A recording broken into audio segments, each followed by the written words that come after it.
నమస్తే. రీసెంట్‌గా పూణేలో జరిగినటువంటి ఏదైతే కేతన్ అగర్వాల్‌కి హత్యకి సంబంధించి మాట్లాడడానికి మనతో పాటు హైకోర్టు అడ్వకేట్ ఉదయకాంత్ గారున్నారు. నమస్తే సార్. నమస్తే. సార్, రీసెంట్‌గా జరిగిన ఏదైతే కేతన్ అగర్వాల్ హత్య కేసులో అమ్మాయికి సియా అనే అమ్మాయికి ఎలాంటి పనిష్మెంట్ పడే అవకాశం ఉంటుంది? దీంట్లో ఎలాంటి చర్యలు తీసుకుంటారు? అమ్మ ఇప్పుడు అక్కడెక్కడో జరిగిన మర్డర్‌ని మనం ఎందుకు ఇక్కడ మాట్లాడుకోవాలని చెప్పి చాలామంది అంటా ఉన్నారు. బట్ ఒకటేందంటే ప్రస్తుతం జరుగుతున్న సమాజంలో ఈ మధ్య కాలంలో మోస్ట్లీ అమ్మాయిలు అబ్బాయిలను చంపే న్యూస్లు చాలా మట్టుకు వింటూ ఉన్నాము. ఈ మోర్ పర్టికులర్లీ ఈ కేసుకి వచ్చేసరికి నిజంగానే అంత అవసరం ఉందా లేదా, మర్డర్ చేయాల్సిన నెసిటీ ఉందా లేదా అనేది కూడా ఆలోచించాలి. ఒకవేళ పెళ్ళి కుదిరితే నచ్చితే పెళ్లి చేసుకోండి, నచ్చకపోతే కాదని చెప్పండి, వదిలేసేయండి. అంతేగాని ప్రాణాలు తీయాల్సిన పరిస్థితి ఎక్కడ రావద్దు. ఇద్దరు బోత్ ద సైడ్స్, అమ్మాయి కావచ్చు అబ్బాయి కావచ్చు. కానీ ఇక్కడ మోర్ పర్టికులర్లీ మనం వింటున్న మా వార్తా న్యూస్ కథనాలను దృష్టిలో పెట్టుకుంటే అబ్బాయి అమ్మాయికి నచ్చలేదు, ఏదో బట్టతలు ఉందని చెప్పేసి చంపేసింది, తోసేసింది అన్నది ఒక వంతు, ఒక న్యూస్ వచ్చేది. దాని తర్వాత ఇంకొక ఆలోచన ఏంటంటే, అంటే ఫ్యాక్ట్ అది ఇప్పుడు బయటకు వచ్చిన ఇన్వెస్టిగేషన్లో వచ్చిన ఫ్యాక్ట్ ఏంటంటే, ఆ అమ్మాయికి ఆల్రెడీ ఇంకొక అబ్బాయితోని లవ్ అఫేర్ ఉంది. సో ఆ పేరెంట్స్ దానికి ఒప్పుకోలేదు. ఈ చేతనుండు సియా అనే అమ్మాయికి ఫ్యామిలీ రిలేషన్స్ ఉన్నాయి కాబట్టి వాళ్ళు ఖచ్చితంగా అదే పెళ్లి చేయాలని చెప్పేసి వాళ్ళు అనుకున్నారు. దానివల్ల ఆమెకి ఇంకొక ఆప్షన్ లేకపోకుండా చంపడం జరిగింది.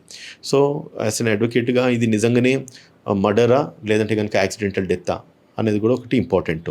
లా ఏం చెప్తుందంటే every accused should be presumed innocent unless the proven guilty అంటది. అంటే ఒక వ్యక్తి నేరారోపణ మోపబడిన తర్వాత ఆయనే ఎటువంటి నేరం చేయలేదు, ఆయన కానీ ఆమె కానీ ఎటువంటి నేరం చేయలేదనే భావించాలని అంటారు. ఇది నేరం రుజువయ్యేంత వరకు.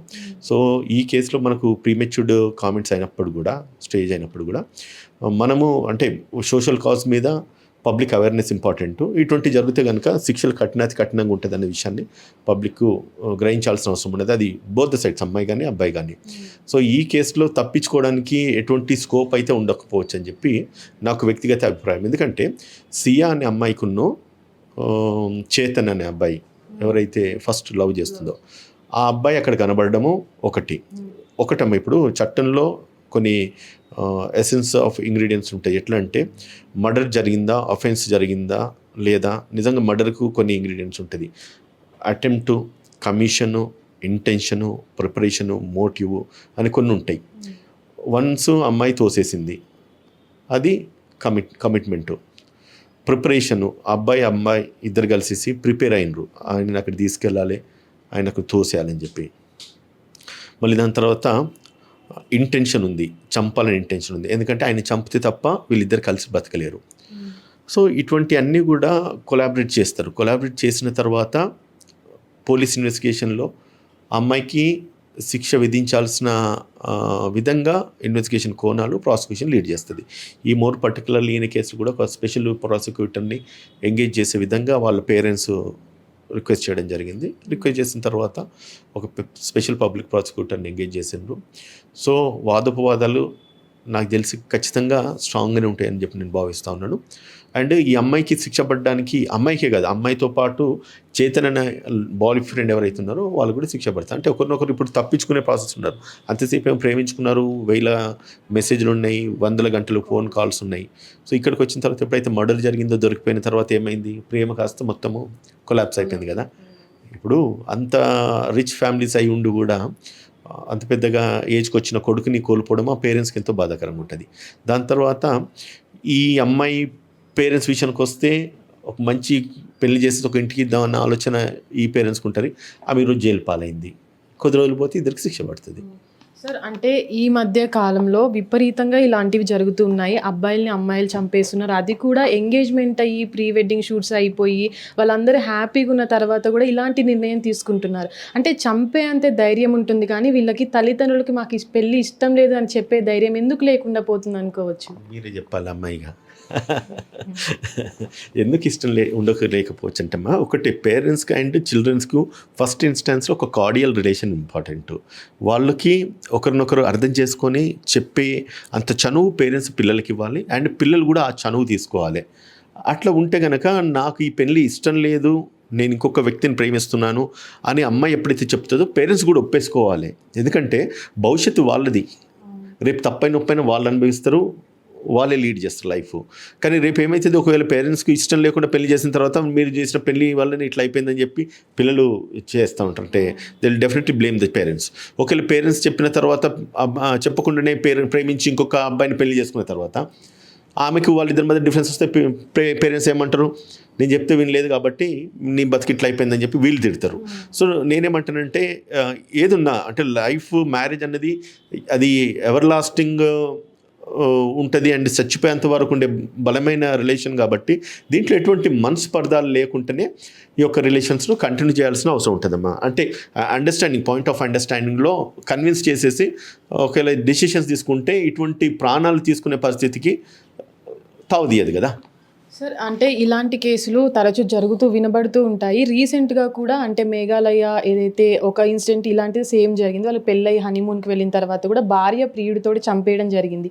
దాంట్లో కూడా ఆమెకి రీసెంట్గా బెయిల్ రావడం జరిగింది. బెయిల్ అనేది చట్టరీత్యా అంటే ఒక హక్కు అని కూడా మనం అనుకోవచ్చు. కానీ వీళ్ళకి బెయిల్ ఇచ్చినట్లయితే బయట సమాజం కూడా అదే విధంగా మారుతుంది కదా, చంపేస్తాం, జైలుకి వెళ్తాం, బయటకు వస్తాం అని అనుకుంటుంది కదా. దీనిపైన మీరేమంటారు?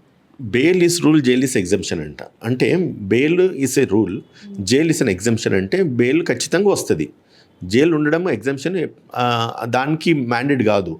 నీ ద్వారా చెప్పినట్టుగా every accused should be presumed innocent unless he's proven guilt అన్నాం కదా. అంటే వాడు తప్పు చేయలేదని భావించాలి. అటువంటి వ్యక్తులను ఎక్కువ కాలం జైల్లో పెట్టడం సబబు కాదు. వాళ్ళకు ఫ్రీడమ్ ఆఫ్ లైఫ్ ఏదైతే ఉన్నదో దాన్ని కట్టెలు చేయొద్దు, కాన్స్టిట్యూషనల్ రైట్. వాళ్ళు బయటికి రావాలి, వాళ్ళు నేరం చేసినరా లేదనేది ప్రూవ్ చేసుకోవడానికి వాళ్ళకి అవకాశాన్ని ఇవ్వాలి. అండ్ ఎట్లా ప్రాసిక్యూషన్ పోలీస్ ఇన్వెస్టిగేషన్స్ ఉన్నాయి కాబట్టి వాళ్ళు నేరం చేసిందంటే ఖచ్చితంగా వాళ్ళని ప్రూవ్ చేసే విధంగా ఎవిడెన్స్ లీడ్ చేస్తారు. సో ఇందులో బెయిల్ వచ్చింది, బెయిల్ రావడం వల్ల చను తీసుకొని తప్పించుకుంటున్నారు అనుకోనికి లేదమ్మా. ఒకటే నేనేమంటే ఒకవేళ వ్యక్తిగతంగా దీన్ని తీసుకోవద్దు, లీగల్ ఆస్పెక్ట్స్ తీసుకుంటే కనుక తప్పు జరిగింది, నేరం చేసినారు, మనకు సర్కమ్స్టాన్సెస్ ప్రూవ్ అవుతున్నాయి, నిజంగా ఎవిడెన్స్ లీడ్ అవుతున్నాయి అన్నప్పుడు స్వతంత్రంగా చట్టరీత్యా జ్యుడిషియల్ ప్రాసెస్ జరగాలి. ఇమీడియట్గా వాళ్ళని శిక్షించాలి. అండ్ ఎటువంటి శిక్షలు ఉండాలంటే నిజంగా ప్రాణానికి ప్రాణం, కంటికి కన్ను, పంటికి పన్ను, ఆ విధంగా కనుక శిక్షిస్తే కనుక ఇటువంటి నేరాలు జరిగాయి. ఇప్పుడు ఇది జరిగిందన్నది వాస్తవము, మనకు ఆ సస్పెక్షన్స్ ఉన్నాయి, కోర్టులో ఎంక్వైరీ చేసినారు, ఎవిడెన్స్ లీడ్ అని ప్రూవ్ చేసినారు. ప్రూవ్ చేసిన తర్వాత నేరం జరిగిందన్నప్పుడు వాళ్ళని 20 సంవత్సరాలు 10 సంవత్సరాలు జైలు పెట్టుడు కాదు. ఈ అమ్మాయిని ఎట్లయితే తీసుకుపోయి అబ్బాయిని తోసేసిందో అదే విధంగా ఆ అమ్మాయిని కూడా తీసుకుపోయి అదే కొండ మీదకి వెళ్ళి తోసేసేయాలి. అది లైవ్ టెలికాస్ట్ చేయాలి, జనాలు అందరూ చూడాలి. అటువంటి చేయగలిగితే శిక్షలు ఇంత కఠినంగా ఉంటాయి కాబట్టి భయపడతారమ్మా. ఇప్పుడు మర్డర్ జరిగింది, కోర్టుకు పోయింది, కేసు అయింది, తీర్పు ఇచ్చేసరికి 4 సంవత్సరాలు అవుతా ఉన్నది. మళ్ళీ దాని తర్వాత వాళ్ళు అప్పీల్ చేసినట్టు ఇంకొక 5 సంవత్సరాలు అవుతుంది. మళ్ళీ అప్పీల్ చేస్తే సుప్రీంకోర్టు దాకా అప్పీల్ చేస్తారు. దీనికి పుణ్యకాన్ని గడిచిపోతే 20 ఏళ్ళు అవుతుంది. న్యాయం జరిగిందా లేదని పబ్లిక్ ఎవరికి తెలియదు. నేరం చేసేటోని కూడా ఇంకా అది ఒక చనువులాగా తీసుకుంటా ఉన్నారు. ఏమున్నదిలే ఒక నెల 2 నెలలు జైలు వేస్తే ఏమన్నది హ్యాపీగా దాని తర్వాత కేసులు నడుస్తుంది. మన ఇండియన్ జ్యుడిషియల్ సిస్టమ్ తెలియదు ఏమున్నది. ఎంత వీలైతే అంత డేట్లు లాగేస్తూ ఉంటారు. సో అటువంటి సిచ్యువేషన్స్ వస్తాయి కాబట్టి నేరం చేసేటోనికి అలసి అయిపోతున్నది. ఇమ్మీడియట్గా స్పాట్ జస్టిస్ జరిగింది అనుకో, ఇంకొకసారి ఎవరైనా భయపడి ఇందో ఇటు అమ్మాయి కానీ అబ్బాయి కానీ. సో అటువంటిది క్విక్ జస్టిస్ జరగాలి, ఫాస్ట్ అండ్ కోర్ట్స్ పెట్టాలి. ఇవన్నీ కాంట్రవర్సీ సెన్సేషనల్ కేసులు ఇవన్నీ. సో ఇటువంటి వాటిలో కనుక తొందరగా కనుక న్యాయం జరిగింది అనుకోండి, పనిష్మెంట్ ఇచ్చినారనుకోండి, ఇంకొకసారి ఎవరిని చేయడానికి భయపడితే ఎవరు కూడా మళ్ళీ చేయరమ్మా. అంటే ఈ కేసులో ముఖ్యంగా సియా, చేతన్ ఒకవేళ వాళ్ళ నేరం రుజువైనట్లయితే వీళ్ళకి ఎలాంటి పనిష్మెంట్లు పడే అవకాశం ఉండొచ్చు సార్? డెత్ పెనాల్టీ, వాళ్ళకు 20 years ఇంప్రిజన్మెంట్, అవసరమైతే మరణ శిక్ష కూడా ఉంది అందులో. ఇప్పుడు దీంట్లో ఇద్దరి ఇన్వాల్వ్మెంట్ ఉన్నది. అంటే ఈ అబ్బాయి గురించి అని చెప్పి చేసుకోబోయే భర్తను చంపేసింది. అండ్ అబ్బాయి ఏం చేసిండు, కాన్స్పిరసీ, వాళ్ళ ఇన్వాల్వ్మెంట్ ఉన్నది. మొత్తం అమ్మాయిని గైడ్ చేసింది, రూట్ అప్ చేసింది, ఆ ఏరియాలో నిజంగా తోచిండా లేదని చెప్పి తిరిగింది, ఆ ఓడి వేసుకొని ఆ అబ్బాయి ఎందుకు తిరిగి మెయిన్ అక్కడ దొరికింది డిజిటల్ ఎవిడెన్స్ ఏదైతే ఉన్నదో అదొకటి సపోర్ట్ చేసింది అమ్మాయిలకి. అంటే కింద పడిపోయిందని చెప్పి అమ్మాయి చెప్పడం ఒక వంతు అయితే, ఏ విధంగా కింద పడ్డాడు అన్నది వీళ్ళు అనాలిసిస్ చేసిండ్రు. చేసిన తర్వాత వీడియో సీసీ కెమెరా ఫుటేజెస్ అన్ని తీస్తూ ఉంటే ఒక వ్యక్తి తిరుగుతూ ఉన్నాడు. ఆ వ్యక్తి తిరుగుతున్న వ్యక్తి ఎవరని చెప్పేసి వాడిని దొరకబట్టేసి ఎంక్వైరీ చేస్తే ఆ వ్యక్తికి ఈ అమ్మాయికి గత 4-5 years నుంచి రిలేషన్ ఉంది. సో దీన్ని బట్టి ఏమవుతుంది, తను కూడా he's one of the person involved in the crime and he's an abettor or he has the conspiracy in this case. అంటే ప్రోత్సహించినాడా లేదంటే హీఈస్ అ కో అక్యూజ్డా, తను కూడా ఈ యొక్క నేరం జరగడానికి ఒక కాన్స్పిరెన్సీ క్రియేట్ చేసుకున్నారు ఇద్దరు కలిసేసి. ఇప్పుడు ఒక అమ్మాయి ఒక్కతే కలిసేసి ఒక వ్యక్తిని అంత పైన తోసి అంత సాహసం చేయదు, ఎవరో ఒకరు సపోర్ట్ చేస్తే తప్ప. ఆ సపోర్ట్ ఎవరు ఉన్నారు, ఈ వ్యక్తి ఉన్నాడు. అంతకంటే ముందు వీళ్ళు కెఫ్టీరియాలో కూర్చోవడము, మాట్లాడుకోవడము, ప్లానింగ్ చేయడము అని చెప్పేసి మొత్తం. అంటే ఆ అబ్బాయి ఏమో అమ్మాయిని విపరీతంగా ప్రేమిస్తాడు, 17-18 కోట్లు ఖర్చు పెట్టేసి పెళ్లి చేసుకోవడానికి సిద్ధంగా ఉంటాడు. ఆమె బర్త్డే అంటే వారం రోజుల ముందు నుంచి కూడా సెలబ్రేట్ చేస్తూ ఉంటాడు. అంటే he has extremes of love. ఇప్పుడు ఇంకోటి కూడా అబ్బాయిలు కూడా అంత పెళ్లి కంటే ముందు అంత చనువు తీసుకొని ఎక్కువ మనము వాళ్ళ మీద టైము, మనీ, ఎనర్జీ స్పెండ్ చేస్తే వాళ్ళకి ఎట్లా కలిసి అయిపోతుంది. ఈ కేసు కూడా జరిగింది అదే. ఆ అమ్మాయి నిజంగా ఇష్టం లేకపోతే నీ ఇష్టం లేదని చెప్తే అయిపోయేది కదా. ఉట్టే తీసుకపోయి ఒక ప్రాణం తీసేసింది కదా. వాడేమంతా సిన్సియర్గా లవ్ చేస్తూ ఉంటాడు అబ్బాయి. అమ్మాయి ఏం చేసింది, ఎంతైతే ప్రేమిస్తున్నాడో అంత ఎక్స్ట్రీమ్స్లో ఆయన కాన్స్పిరసీ క్రియేట్ చేసింది ఈయన చంపేయాలని చెప్పేసి.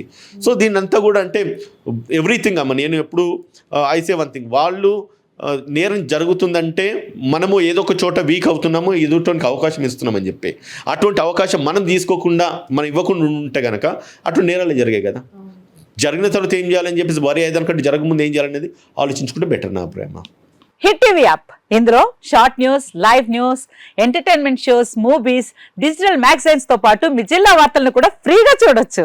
ఇంకెందుకు ఆలస్యం, వెంటనే హిట్ టీవీ యాప్ ని డౌన్లోడ్ చేసుకుని ఫ్రీగా ఎంటర్టైన్మెంట్ పొందండి. Hit TV app. Hit TV app. Please download hit TV app. Hit TV app ని ఫ్రీగా డౌన్లోడ్ చేసుకొని ఎంజాయ్ చేయండి. మీకు నచ్చిన ఎంటర్టైన్మెంట్ కోసం హిట్ టీవీ యాప్ ని ఫ్రీగా డౌన్లోడ్ చేసుకుని ఎంజాయ్ చేయండి. హిట్ టీవీ యాప్ ని డౌన్లోడ్ చేసుకుని ఆస్వాదించండి, ఆశీర్వదించండి. ఇంతమంది సెలబ్రిటీలు హిట్ టీవీ యాప్ ని డౌన్లోడ్ చేసుకోండి అని చెప్తున్నారంటే ఎంత మంచి యాప్ ఆలోచించండి.